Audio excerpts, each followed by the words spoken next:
na vec. Ale proste tam bolo niečo. Tam. No a ešte to som chcel povedať, že prečo vlastne chodím na takéto výlety sám. Som si umyl okno.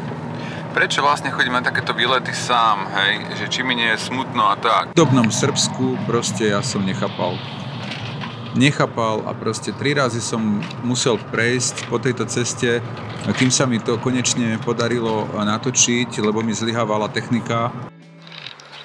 Takto si ja predstavujem neopísateľné hradby. Nie ako tie 2-metrové kopčeky v Mikulčiciach. Teraz som v etnografickom múzeu. Na Jana, na letný slnovrat, robia takéto vence. Povešávajú nimi ploty, džbány, džbery. No, tak som sa rozhodol, že pôjdem do vyminácia nejakej rímskej významnej pevnosti, ale bolo to ďaleko, som sa otočil a idem už do Golubacu.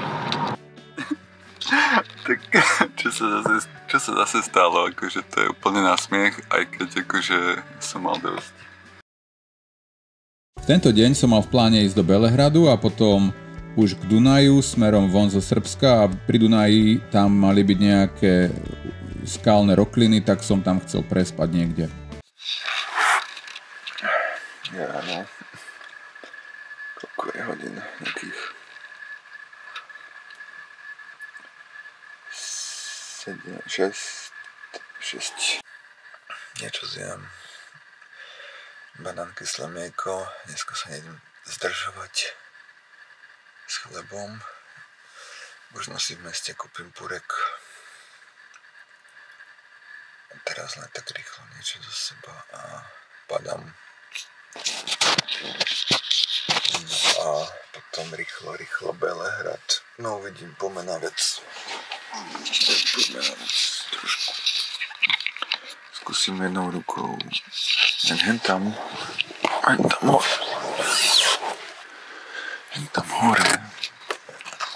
Čo si v noci svietilo do neviem, čo tam bolo, či tam je nejaká cesta, či kého frasa. Ale proste tam bolo niečo. Tam.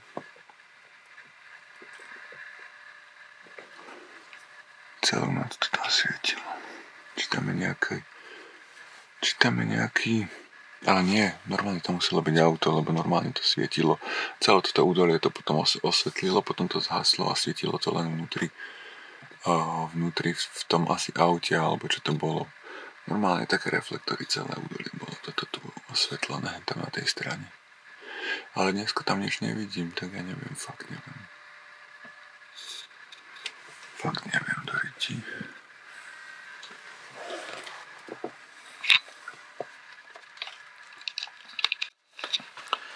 Tak som to trošku upratal. Teraz som dal stôl za túto karimatku samonafúkovaciu. A v podstate je to už upratané. A teraz túto dosku dám a zakriem tento vrch, aby nebolo vidno, ako to mám. A v podstate môžem ísť, hej. Ešte sa trochu umyjem a to idem urobiť sem tam zvonku. Idem sa pozrieť, že ako to tu vyzerá. Čakaj, takto. Aha, trochu to je mokré. Trošku to je mokré tuto. To nevadí.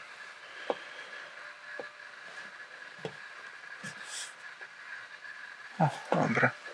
To sa uschne. Mal som trošku takto vetračku, aby sa mi to vetralo. Nedá sa mi to aj zložiť, aj robiť, tak idem to robiť.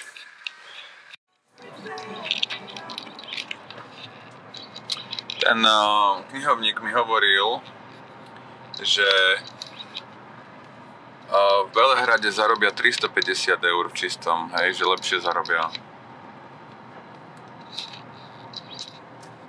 No a ešte čo si mi hovoril, ja si spomeniem.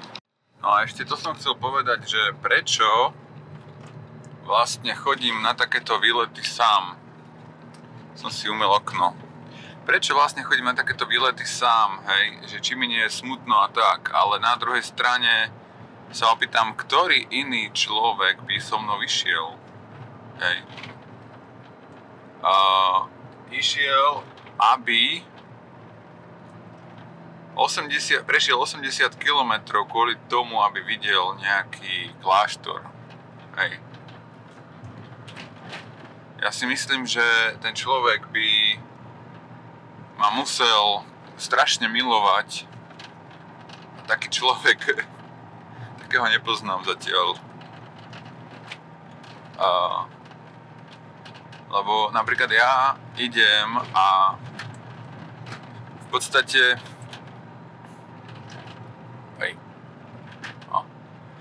že idem a v podstate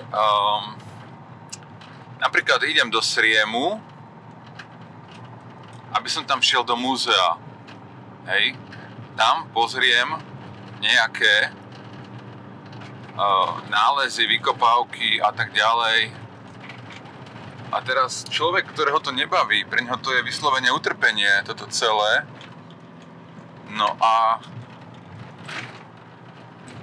zoberte si, že aké ťažké bolo pre mňa zorganizovať túto celú akciu, koľko peňazí ma to stojí, nie je veľa, v podstate to nie je veľa peňazí, ale je to pár 100 eur. A ja nepoznám medzi mojimi priateľmi alebo kamarátmi človeka, ktorý by toľko peňazí bol ochotný dať za nejaké vykopávky alebo za nejaké kláštory, hej. Ešte k tomu nejaké pravoslávne nebodaj. A to už nehovorím o dovolenke. Že ja mám problém s organizovaním voľného času a teraz predstavme si, aká pravdepodobnosť, vlastne tam by sa vynásobila tá pravdepodobnosť skoro, takže vlastne by sa rádovo zmenšila, že obidvaja ľudia majú rovnakú chuť v rovnakom čase vidieť rovnaké veci a byť spolu. Hej? Takže niekto preferuje, že si zateplí, niekto preferuje, že ja neviem, pôjde do Chorvátska alebo niekde k moru, niekto preferuje, že pôjde do Gdaňska, niekto preferuje, že a letecký.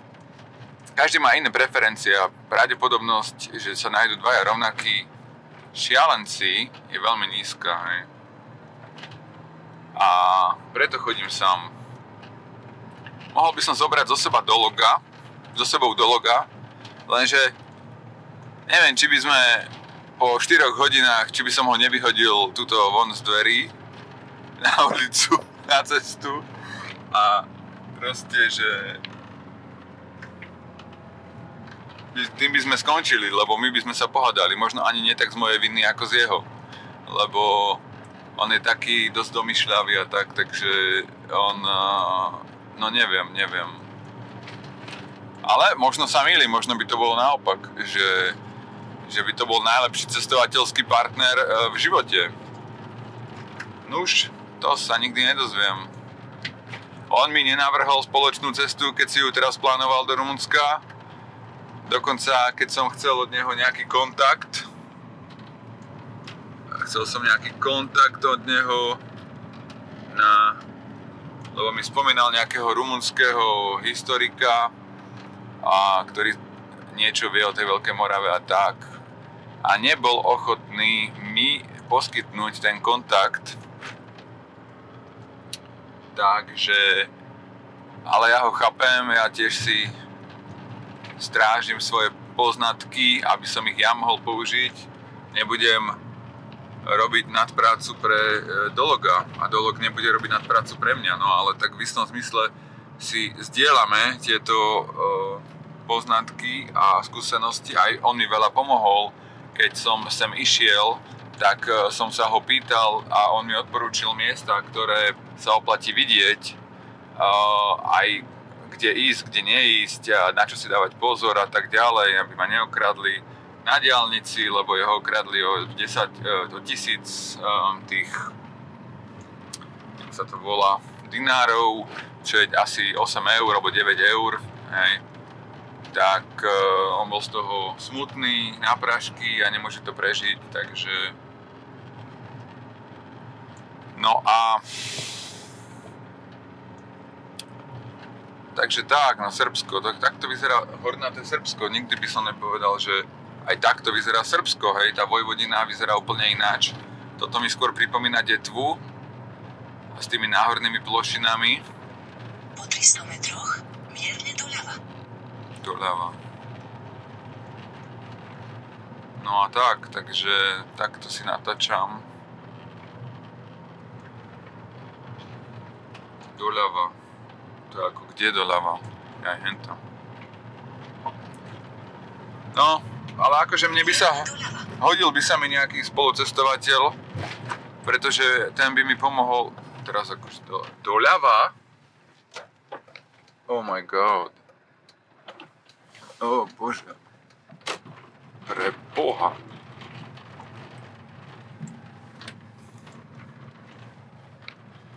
To kade ma vedie? Pretože ten spolucestovateľ by mi aspoň pomohol navigovať a proste plánoval by cestu, robil by zápisky, alebo ja by som si robil zápisky, kým on by šoféroval. Ale isto nepotrebujem takého spolucestovateľa, ktorý sa bude pri mne len viesť a vlastne odputávať moju pozornosť a uplatňovať si nároky, že on chce vidieť svoje veci. No ja som neprišiel sem preto, aby som, no toto je nenormálne, aby som tu plnil sny niekomu, keď v podstate tu mám kopec práce a snažím sa využiť čas čo najlepšie.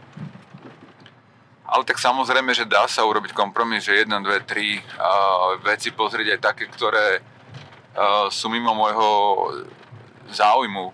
No ale hovorím, preto je to ťažké, v podstate, ježiš, pre Boha živého, toto nie je normálne, táto navigácia je šialená, toto registruje ako cestu, však toto je tankodrom, to by nemalo toto robiť, cez takéto polné cesty má viesť, pre Boha, čo ak to tam, kde si končí nejakou jamou, sa budem vracať, alebo čo?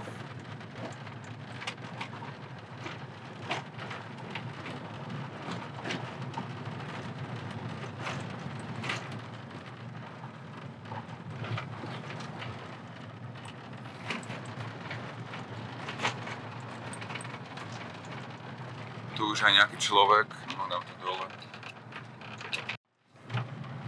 No katastrofa. Takže Google toto považuje za cestu. Páne Bože, divaj, a tam boli domy, a tam bola takáto cesta pri domoch. To nie je normálne, akože. On sa ide, nebodaj. Keď cestujem, tak keď vidím nejaké zaujímavé miesto, tak väčšinou zastavím a pozriem sa, čo tam je. Len čisto zo zvedavosti. Bola by škoda prejsť to ďalej. A takisto som spravil aj tu v Srbsku, kde som našiel takýto zaujímavý pamätník z prvej svetovej vojny. No a tak som si ho pozrel. Dlho som sa tu nezdržal, len som to natočil a išiel som ďalej.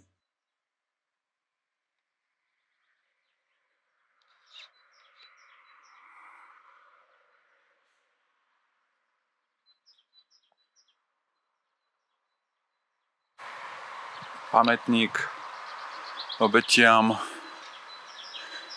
prvej svetovej vojny.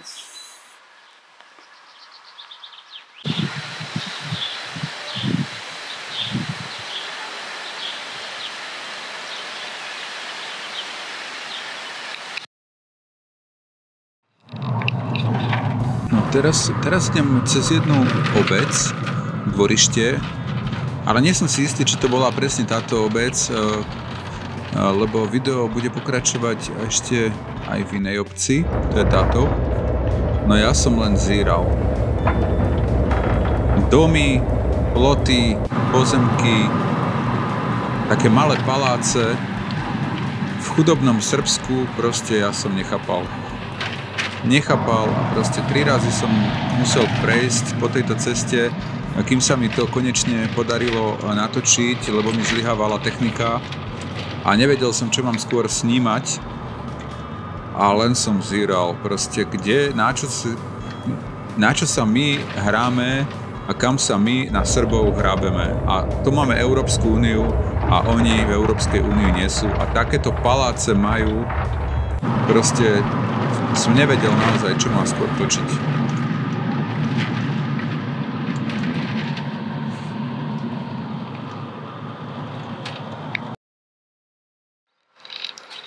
Takto si ja predstavujem neopísateľné hradby. Nie ako tie dvojmetrové kopčeky v Mikulčiciach. Nevýslovné, neopísateľné hradby. Aspoň ako takto. V podstate celý čas hľadám hlavné mesto Veľkej Moravy. A oficiálni historici tvrdia, že to hlavné mesto bolo niekde v Mikulčiciach alebo v Uherskom Hradišti. No ale mne najviac to hlavné mesto pripomína Devín, lebo Devín sa tomuto Belehradu podobá najviac. Pod Devínom tečie Dunaj, podobne ako aj tuto je rieka Sáva. A naozaj, ak Rastislav mal ovládať nejaké veľké územie a mal sa pokladať za kráľa, tak musel vsídliť na veľmi honosnom a nedobytnom hrade. A taký hrad sa spomína vo fulských letopisoch iba jeden a nazýva sa Dovina, čo v reči toho národa znamená dievča. Čiže toto je stále Sáva, sú tam lode, no je to proste luxusné mesto. Na 2 obrovských riekach, tam vzadu, ďalej na severe, vidíme Dunaj. Takže tu sa Sáva vlieva do Dunaja a ďalej pokračuje Dunaj o mnoho mohutnejší. No a tam vzadu sa mi podarilo natočiť loď. Takže toto je Belehrad. Doteraz tu bolo kopec Japoncov. Ešte aj tu je nejaký... OK. Tak v podstate, no čo poviem, no je to... Belehrad má úžasnú polohu. Takže...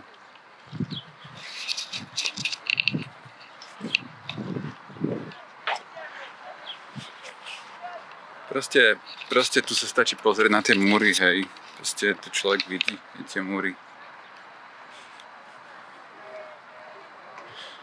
To sú hradby. To nie je ako Mikulčice. To môžu snívať o nejakom hlavnom meste v Mikulčiciach. Rastislav jednoznačne musel vládnuť na Devíne, keď už, ak teda nevládol inde, ale isto nevládol v Mikulčiciach, to môžem ruku dať do ohňa za to. Akože tí ľudia nemajú kúsko súdnosti, ktorí tvrdia, že hlavné mesto bolo v Mikulčiciach. A čo sa týka Uherského Hradišťa, hej, starého mesta, tam sa nezachovali žiadne hradby, takže ani historické, takže v podstate tvrdia, že tam niečo bolo, ale tak tvrdiť si môžu. Nech ukážu základy tých hradieb, alebo ja neviem. Tu na to všetko stojí, hej. To ťažko niekto zničí, hej. To je jediné, že by tu atomovú bombu hodil, alebo ja neviem. Ale tie kamene by tu aj tak ostali. A tam proste na Morave, kde nie je ani nejaký kameňolom, ani čo, tam hľadať nevyslovné hradby, to je vyslovene utopia. To je fikcia, to je science fiction. No a hovorím, že tu Takže toto bola Rímska ríša, treba na to pamätať, že oni všetko stavali z kameňa skoro. Kameň bol pre nich materiál stavebný, lebo toho mali najviac, hlavne tam na Apeninskom poloostrove, kde bolo sucho, hej, tak sa stávalo z kameňa. No ale proste, toto je človek, keď sem príde, tak to vidí človek, že čo je nevýslovná pevnosť a čo je nejaké lokálne hradisko, malé hradištiatko.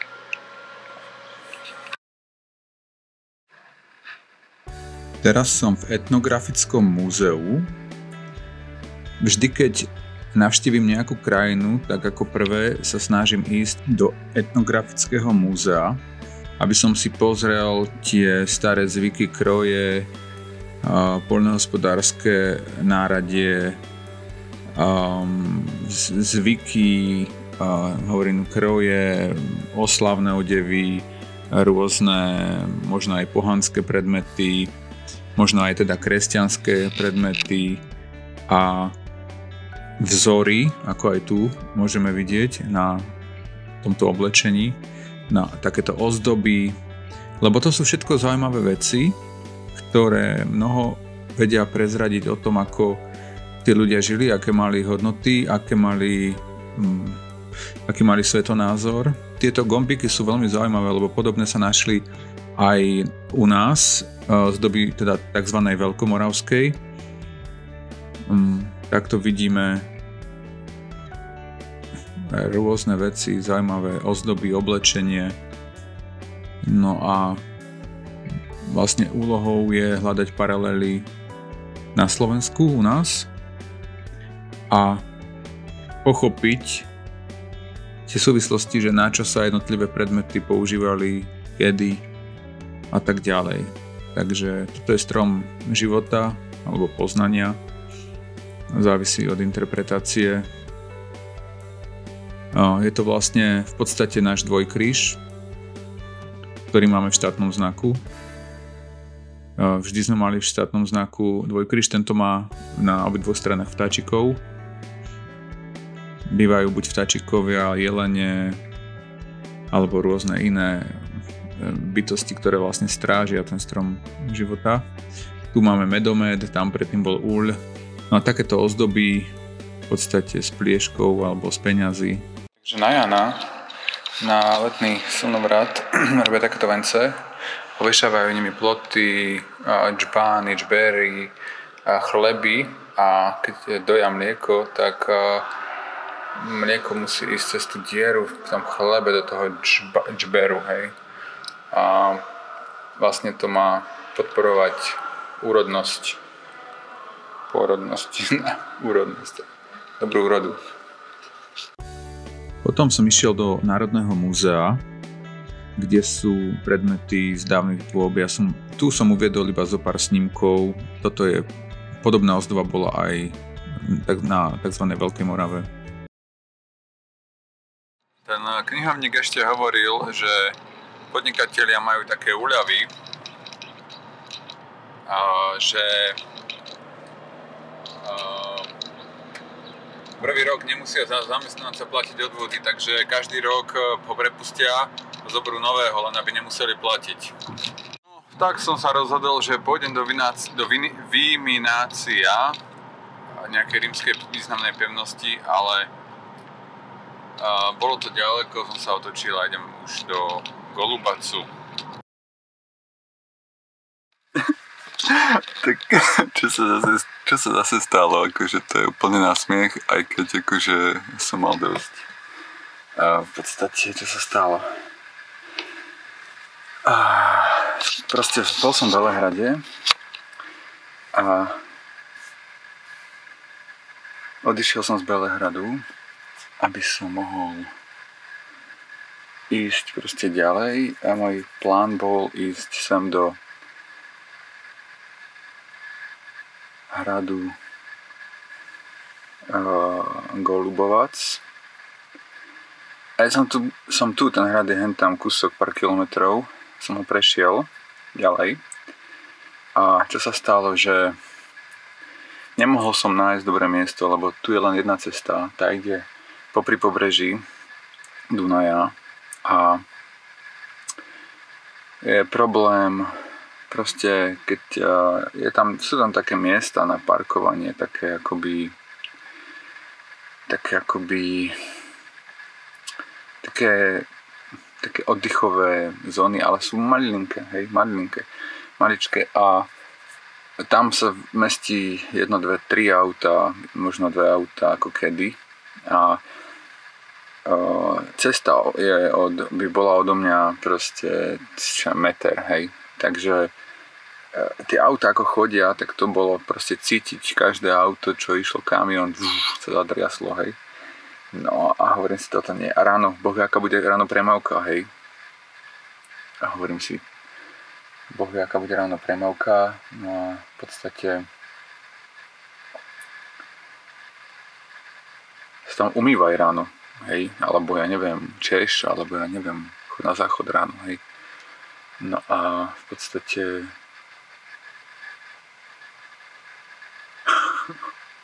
ja som to tu behal, som tu prebehol asi 4 razy takto a nemohol som nič nájsť. Ešte tuto vedie cesta hore, taká pešia.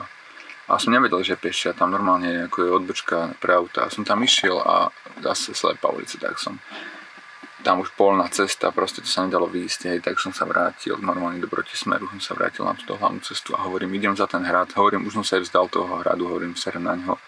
Idem proste ďalej a keď niečo nájdem, tak pôjdem, zastavím a budem spať. No a išiel som a tuto som uvidel akýsi vodopád a som tu nestihol zabrzdiť, takže neviem, asi nesom až na takom dobrom mieste podľa mňa, lebo je ma vidieť, no ale keď sa zhasne, hádam ma nebude vidieť až tak. No ale čo sa stalo? Prišiel som tuto, vlastne išiel som akoby za ten vodopád, za tú plošinu, čo je ako odbočka na ten vodopád, išiel som ďalej, tam som sa otočil, išiel som späť a tu som našiel po pravej strane ešte väčšiu, na druhej strane proti cesty, ešte väčšiu plošinu. No tak hovorím, takú luku celú, hovorím, no tak super, ja sa tu vykvasím a vybavená vec, hej. Zaparkoval som auto tak, aby som mohol kedykoľvek vyštartovať. Už som si to tu celé zase zastrel, no. A teraz, ja už som si dal hen tam vánku, že idem spať, hej, proste toto.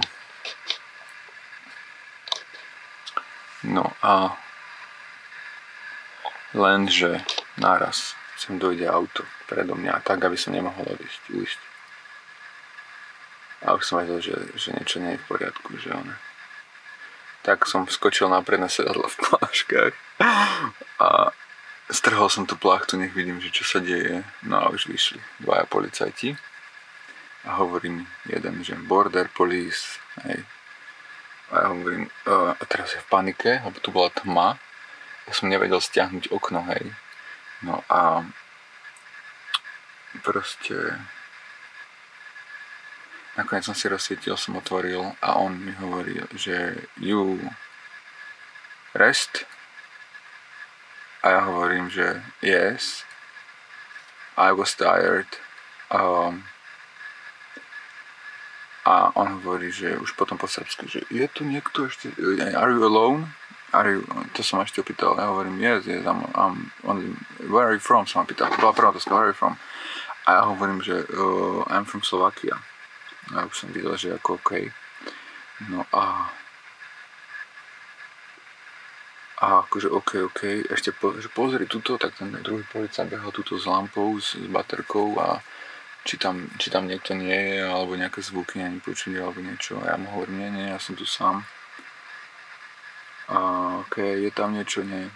OK, poď, ideme. Tak normálne, akože odišli, že good night, ešte mi zaželal dobrú noc.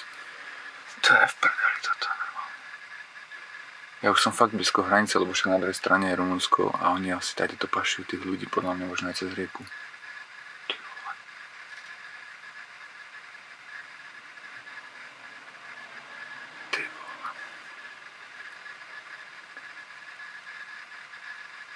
Ty vole. No hej, lenže v podstate ja som fakt lepšie miesto nenašiel a proste Asi ma našli podľa svietiacich svetiel. Aj som to ešte svietil dozadu, lebo som tam videl nejakú bielú krávinu. Neviem, čo to bolo. Neviem, čo to tam je. Taký nejaký biely, neviem, čo to je pontón, alebo neviem, čo to tam je, nejaké čelný boh. Neviem fakt, čo tam je. Niečo biele tam je. Nejaká taká búda. Takže takto som dopadol.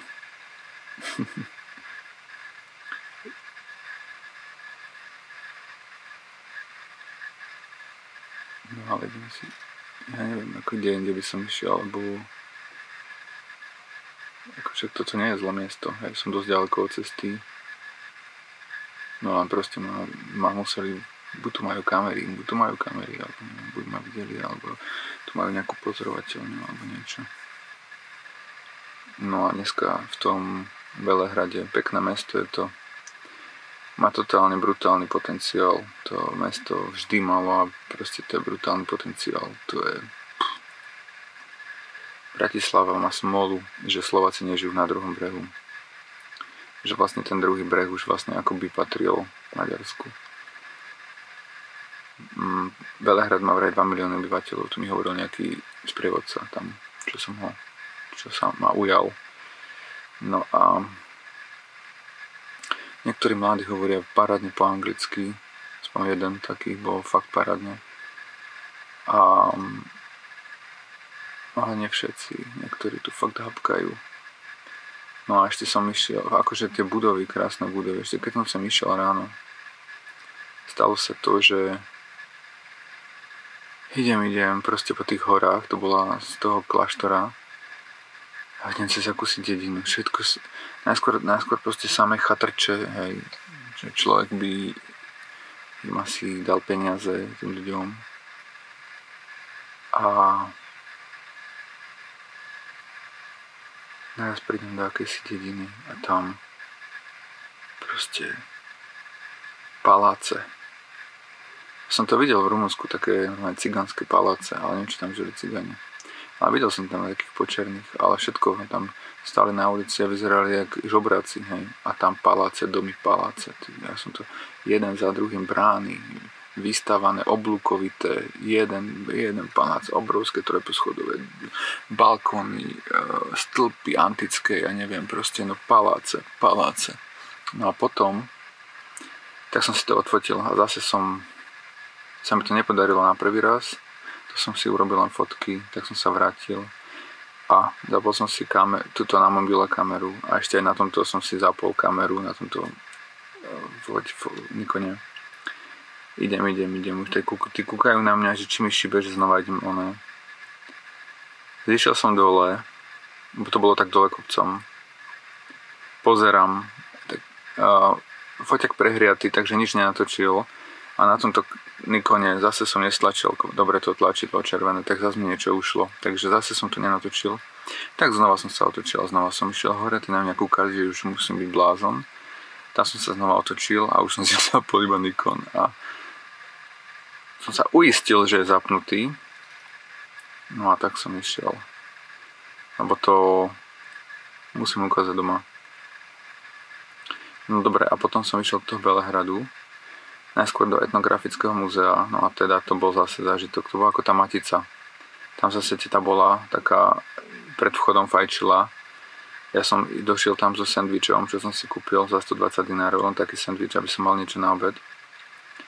A ona, že či chcem ísť dnu, ja hovorím, sa pozerám na jej cigaretu, hovorím, však dojem, tak som jej po slovensky nejako nás povedal a ona pochopila, tak som dojedol, potom si tú cigaretu odložila tam, mala také miesto, také, neviem, ako taká mreža, alebo čo to tam bolo a také, a ona si ju tam zastrčila, no, ona už to musela poznať, no a potom mi dala listok, akože angličtina 0 bodov, nervózna, nepríjemná, zase proste ďalšia harpia, akože taká srbka, proste taká drsná, proste agresívna, hej, papulnatá proste, tak, no ostrihané k lesba, proste nakrátko a na úplne, akože, kde toto berú, v tejto štátnej správe, týchto ľudí, to nechápem. No a potom A som to tam pozrel, boli tam kroje, akože nič tam extra nebolo, hej, nejaké ozdoby, nejaké interiéry domov, no a tak. Ale akože pofotil som, bolo to zaujímavé. No, potom som išiel pozrieť výhľadku na Dunaj, tam, kde sa stretá Sáva s Dunajom.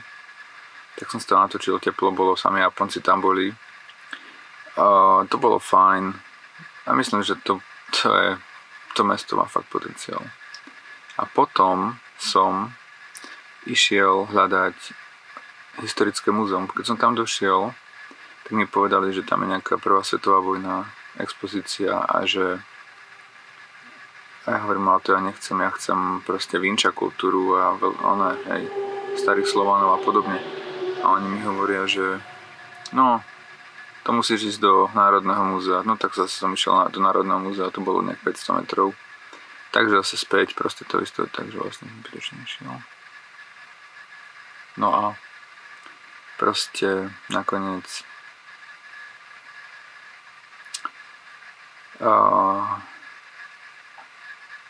no a tam zase zážitok, akože tak som tam bol a hovorím tomu tam som prišiel a vidím, že tam majú ako detektor kovov také dvere, cez to bolo treba prejsť. A sa smejem a hovorím, že prosím vás, na čo tu máte? Že to je detektor kovov, ja hovorím, hej, no to je zaujímavé, to som ešte nevidel. No a potom teda už som išiel cez ten detektor a mi to samozrejme zapípalo, však mám kovové batérie a všetko, hej. A ten ma zastavil, mladý, ten videl parádne po anglicky a hovorí, sir, you have to put your bag to the closet, to the box. A tak ako ja hovorím, že prečo? Že that's the rules of the museum. A ja hovorím, ale akože prečo, však čo ste mali akože nejaké teroristický útok alebo niečo? Tak ja som si to odložil, lebo som prišiel a hovorím, teroristický útok ste mali alebo niečo? A on že hovorí, mali ste už nejaké problémy? A on že no hej a nie. A ja hovorím, viete, alebo to je smiešné. A on mi hovorí, viete, ale to sú pravidla múzea. A ja mu hovorím, ale to je smiešné. Je to úplne absurdné. Lebo je to absurdné, pretože ja som bol vo Švédsku, tam mali zlaté poklady, nikto nechcel odo mňa, aby som si uložil niekde batoh. No a akože, aby sa neposrali, akože mali tam nejaké cenné papiere, knihy, ale to malo všetko za neprestraným sklom, akože kto by to poškodil, mali tam obrazy, dobre, tie sa dali obliať vodou alebo kyselnou alebo niečím, dobre, a ešte mi vodu zakázali, som chcel aspoň vodu zobrať, ale vodu mi zakázali, že tá fľaša je príliš veľká. Ja hovorím, akože to je úplne smiešné. No a potom hovoril mi, že, počkaj, čo to ešte... Potom to jej hovoril, že on hovoril, že to je, čo hovoril? No, hovoril, že to tu je, že to je smiešné. No ja už som išiel po svojom, som si pofotil, každý exponát skoro mám odfotený. Akože nič extra tam nie je z Veľkej Morave. Podobné výrobky ako na Veľkej Morave sú. Také gombiky, tie sú podobné, náušnice, také tie mesiačikovité, tie sú podobné. No a neviem, celé mi to pripadá ako nejaký turkický vplyv s tými ozdobami. Tak ale tie gombiky museli odkiaľ si mať, každý musí mať gombiky, čiže nemusí to byť ani až tak turkický vplyv. Že nosili takto tie peniaze takto na čele alebo vo vlasoch. A to preto, že aby boli tie nevesty bohaté, že to bol symbol bohatstva, čím bohatšia, tak tým mala proste viacej tých peniazí alebo tých zlatých koliečok, teda kovových koliečok. No, takže to. No, ale najväčšia prča bola, keď som už odišiel z toho múzea a už som vyšiel cez ten východ, čiže už som bol vlastne za tým checkpointom a hovorím tým návratníci, že chcem batoh, dali mi batoh. A potom hovorím, že viete čo, ale kde tu máte vecko, ja musím ešte predtým, ako idem ísť na vecko. Lebo fakt mi šlo roztrhnúť mechúr.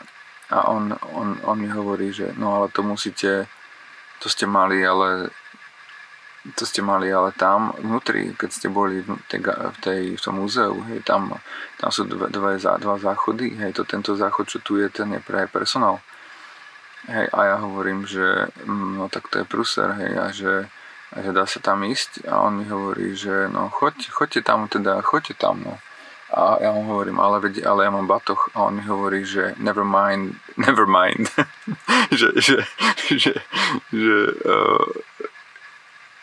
že jak to povedať po slovensky, že neber vykašli sa na batoh, nerieš to. Tak on jeden mi povie, že nerieš to, a druhý ma s batohom nepustil. Akože to je akože úplne trapné. Aby sa neposrali, hovorím. No takže, a potom som šiel sem a teraz ako proste akože ono to je trochu adrenalín takto fungovať, ale bez toho adrenalínu by to nebolo. Len dúfam, že to v pohode prežijem, ne? Lebo však uvidíme, dobre. Takže toľko správa na dnes. No a ešte som zabudol v podstate, že teda aký je plán na zajtra. Neviem, tento hrad ma nezaujíma, akože pravdu povedať. Budeme si po fotku, to áno. Spravím si fotky, lebo ten Dunaj tu je fakt úžasný, ale potom už pôjdem ďalej. Jak sa to volá?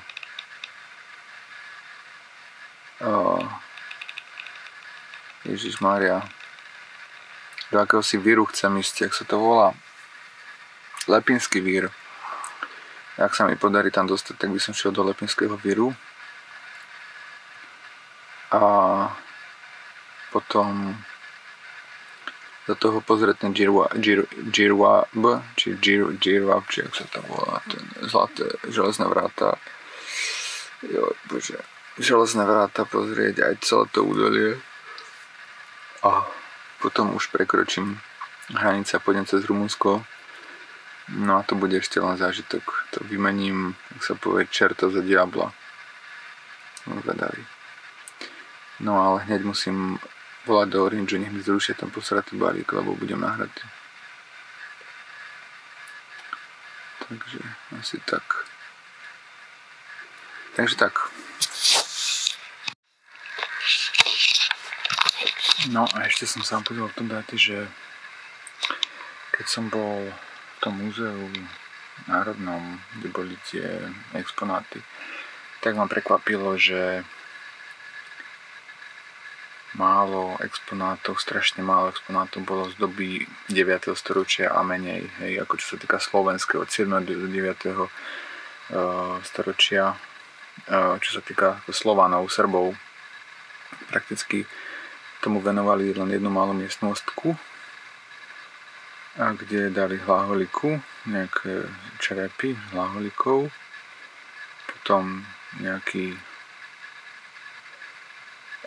taký nápis kamenný, taký do oblúka, a tam bolo nejaké slavicizované meno, poslovančené meno, takže z toho usudzujú, že už tedy tam musel ten majiteľ byť nejaký Slovan. A ešte hovoril mi, že akože prečo by oni mali tam mať nejaké skoršie nálezy, keď za prvé nie sú, a za druhé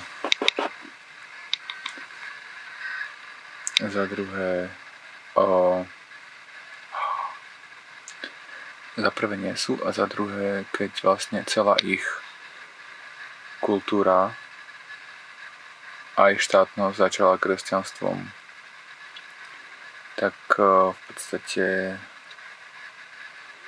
ja som povedal, že really? Že ona hovorila dobre anglicky, tak som sa dala rozprávať. Hej, a ešte bola podraždená, že prečo by sme tu mali mať skoršie nálezy, keď celá naša štátnosť a naši králi a tak ďalej, všetko začalo kresťanstvom, hej. A ja hovorím, no hej, dobre, ale akože nemáte nič, čo sa týka pohanstva, nie? A neviem, ako by to bolo čarovné slovičko, tak ona úplne obratila a hovorí, že no, to by ste, že hovorí, máte nejakú knihu, čo sa týka tohoto obdobia, a ona nie, lebo ani, že nie sú vykopávky, lebo že všetko, čo boli pohanské chrámy, tak teraz vlastne cirkev nastavala tieto chrámy svoje na tie pohanské a nedovolí kopať, hej, aby sa nič nenašlo a tak. Všetko, čo bolo pohanské, vydáva za kresťanské, Perúna za, neviem, Ivanoviča, neviem ako, proste si vymýšľam, hej, Vasilisa, neviem ako, to je jedno. Proste, no a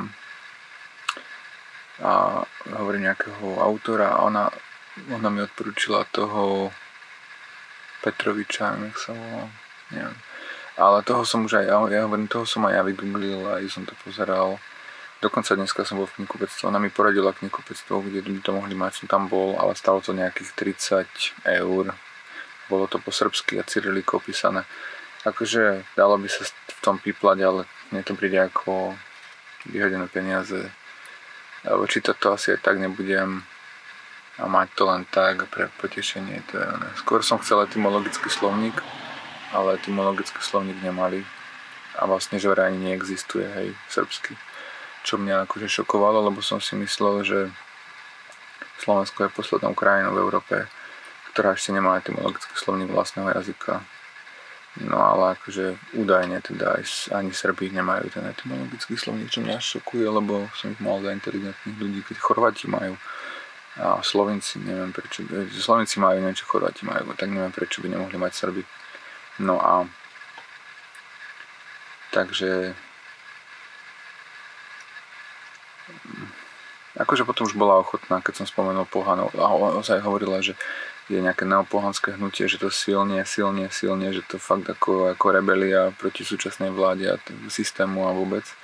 Nejaké to zaujímavé, že aj že vlastne my sa búrime proti Európskej únii a vlastne zakladáme akoby pohanské tie kruhy a v podstate oni sú mimo Európskej únie na protest celého systému, takisto zakladajú tie pohanské kruhy, tak ja neviem akože o čo nám potom asi vlastne ide, hej.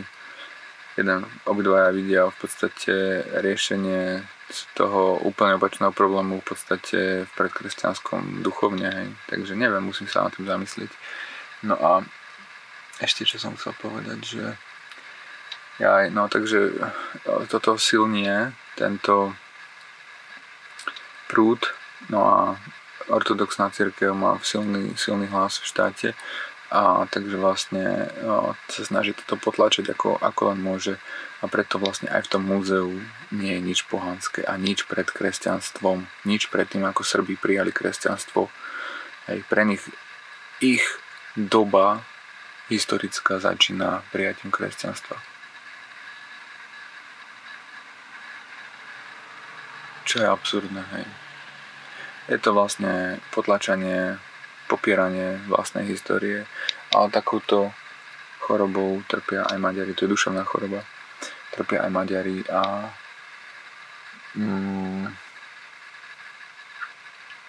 keď som bol v Prahe a spýtal som sa tam v nejakom múzeu na Veľkú Moravu, nejaké exponáty, tak mi hovorili, že tady ste v Česku, tady ste v Čechách.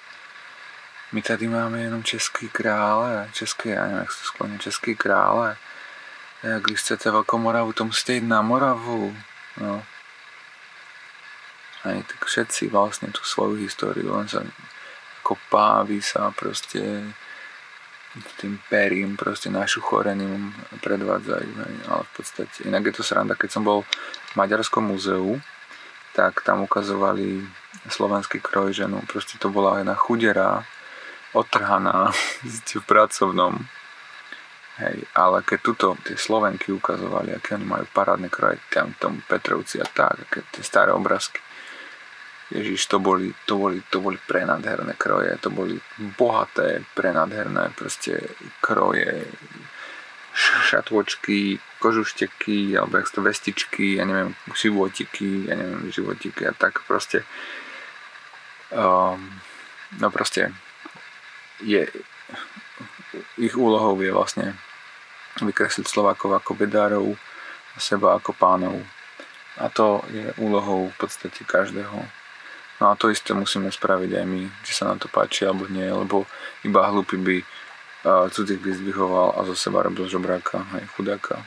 A zase prší, nechal som zase potvorené a zase poprchá a zase tu trolinka natečie alebo netečie, neviem, ale nemuselo by tak často pršať. Neviem prečo tak prší. Ako mne to je jedno, ja som v múzeách a tak, ale nie je to ozaj, keď som bol ešte, keď som už išiel z toho knihkupectva do toho na parkovisko v tom hoteli či jak sa to volalo, neviem, tak shopping center, tak taká cigánka sa hodila takému chlapovi k nohám a boskávala mu nohy na ulici. A ja neviem, ja som to fotil, mám aj fotky. A neviem, či on jej dal peniaze, alebo čo, ona ukazovala akože do úst, akože jedlo. Hej, a potom niečo, neviem čo, už som zase, lebo som kontroloval foťak a som ani nerozumel tomu jazyku. A potom sa mu vrhla normálne okolo krku a normálne ho boskala. Ja som akože taká špatá, stará, no cigánka, hej, proste bohviaká nakazená, neviem. Hej, akože už to majú takto agresívne vymyslené proste, aby vyžobrali tie prachy.